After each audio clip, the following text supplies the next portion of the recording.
ఆంధ్ర రాష్ట్రంలో తెలుగుదేశం పార్టీ ప్రభుత్వము ఏర్పాటు చేసుకొని 4 నెలలు అయింది. ఇప్పటికి అంటే 100 రోజులు దాటిపోయింది. ఈ 100 రోజుల్లో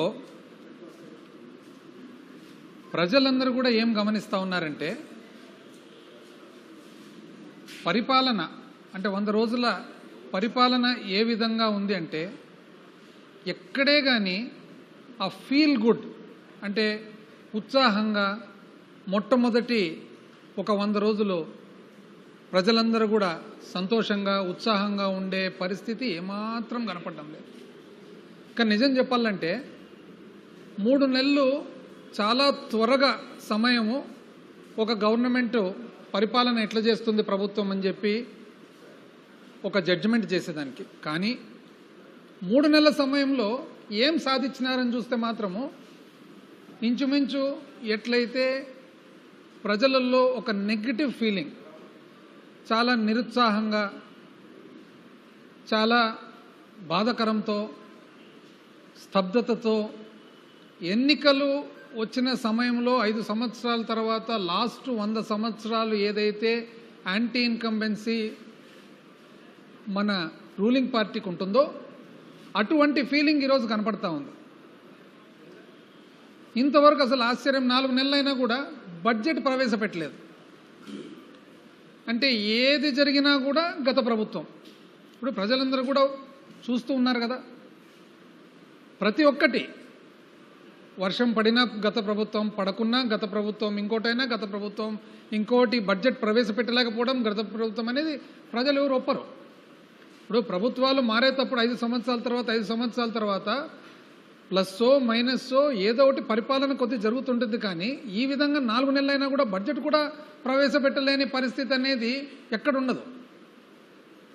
పైగా ప్రజలు లేకపోతే ఎంతో ఆశతో చూస్తూ ఉన్నారనమాట సూపర్ 6 ఎక్కడ అని. ఎక్కడ పోయినా కూడా ఏ రోజు ఫోన్ ఓపెన్ చేసిన వెంటనే నీకు 15, నీకు 15, నీకు 15, నీకు 18. ఇది వివిధ వ్యక్తులందరూ చెప్పినటువన్నీ కూడా మెసేజెస్. ఇంటింటికి తిరిగి ప్యాంప్లెట్లు పట్టుకొని సంతకాలు పెట్టి ఏదో పట్టభద్రులకు సర్టిఫికెట్గా తెచ్చినట్లు సర్టిఫికెట్లు కూడా అందజేసినారనమాట. వచ్చిన వెంటనే ఎంతమంది పిల్లలుంటే అంతమందికి సరి 15,000. మహిళలకేమో 19 ఏళ్ళు దాటుతానే 18 ఏళ్ళు దాటుతానే నెలకు 1,500 అంటే సంవత్సరానికి 18,000. రైతులకు 20,000. నిరుద్యోగులకు భృతి, 50 ఏళ్లకే పెన్షను. పాపం పల్లెటూళ్ళల్లో దాని తర్వాత టౌన్స్లో చూసినట్లయితే 50 సంవత్సరాలు అయింది ఇంకా పెన్షన్ ఎక్కడ అని చెప్పి వేచి చూస్తూ ఉన్నారు. ఎందుకంటే చెప్పడం కూడా ఎంత ఫోర్స్తో చెప్పడం జరిగిందంటే తెలుగుదేశం పార్టీ ప్రమాణ స్వీకారం చేయడం తొలి సంతకాలు ఈ సూపర్ 6 అని, మొట్టమొదటి సంతకాలే ఈ సూపర్ 6 వస్తాయని ప్రజలు కూడా అంత అన్వేషణతో ఆశతో పాపము వాళ్ళు వెయిట్ చేస్తూ ఉన్నారనమాట. ఇక్కడ చూస్తేనేమో చాలా నెగటివ్ ఫీలింగ్తో ఏమి ఈ 3 నెలలు 100 సంవత్సరాలు దాటి 4 నెలలు ఏం గమనించామంటే, మొట్టమొదటి నెల 2 నెలలు 3 నెలలు విపరీతంగా కొట్లాటలు, ఊరూరులో కొట్లాటలు.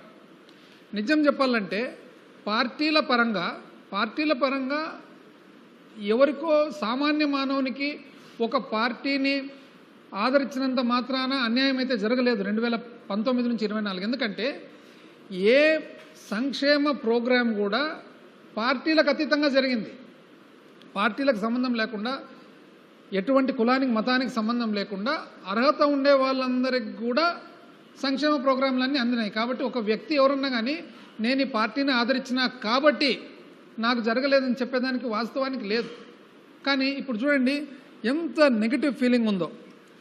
మరి ఈ నెగటివ్ ఫీలింగ్లో అడపా మేమేదో చాలా అభివృద్ధి చేసేవాళ్ళము, మాకు మాత్రమే అభివృద్ధి చేసేది, శాశ్వతమైన అభివృద్ధి చేసేది సాధ్యమవుతుంది అనేటట్లు పేపర్లు మళ్ళీ స్టార్ట్ అయింది. ఢిల్లీలో మళ్ళీ కీలకంగా చంద్రబాబు ఈనాడు, ఆర్థిక సుడిగుండం నుండి గట్టెక్కించండి ఈనాడు, గట్టెక్కించండి మళ్ళీ ఈనాడు, 3 కేంద్ర మంత్రులతో చంద్రబాబు భేటీ రాష్ట్ర పునర్నిర్మాణమే లక్ష్యం ఈనాడు. ఫలించిన చంద్రబాబు కృషి ఈనాడు. నవంబర్ నుంచి పోలవరం పనులు, అందుకు అవసరమైన నిధులు ఇవ్వండి, కొత్త డయాఫ్రామ్ వాల్ను ఖరారు చేయండి, కేంద్ర జలశక్తి మంత్రి సిఆర్ పాటిల్కు ముఖ్యమంత్రి చంద్రబాబు వినతి. పోలవరం పనులు అంటే ఎవరన్నా చూసినట్లయితే అసలు పాత సిస్టమ్ మాదిరే. అంటే చంద్రబాబు నాయుడు గారు ఇక్కడ బయలుదేరడం నుంచి పోతూ ఉన్నాడు, పోబోతూ ఉన్నాడు, ఢిల్లీలో ల్యాండ్ అయ్యాడు, వీళ్ళని కలుస్తున్నాడు, కలవబోతున్నాడు. అంటే ఇవన్నీ కూడా ఏదో శాశ్వతమైన కార్యక్రమాలన్నీ కూడా వాళ్ళకు మాత్రమే సాధ్యమవుతుంది అన్నట్లు ఒక సృష్టి. చూడండి, ఆంధ్రజ్యోతి, ఆదుకోండి, 5 ఏళ్లలో ఏపీ అస్తవ్యస్తం, రాష్ట్రంలో ఆర్థిక సంక్షోభం, త్వరగా ఇవ్వండి పోలవరానికి 12,500 కోట్లు. అంటే 12,500 కోట్లు త్వరగా ఇవ్వండి అని ఎప్పుడు రాసినారు? 27 జూలై 27. దాని తర్వాత ఆగస్టు 17 పోలవరానికి త్వరగా నిధులు ఇవ్వండి, ఆలస్యమైతే మరో సీజన్ కోల్పోతాం, ఢిల్లీలో జలశక్తి మంత్రికి చంద్రబాబు వినతి. పోలవరానికి త్వరగా నిధులు ఇవ్వండి, ఆంధ్రజ్యోతి. మీదే బాధ్యత, రాష్ట్రంలో ఎయిర్పోర్ట్లను విస్తరిస్తాము. ఇది అంటే ఆంధ్రజ్యోతి.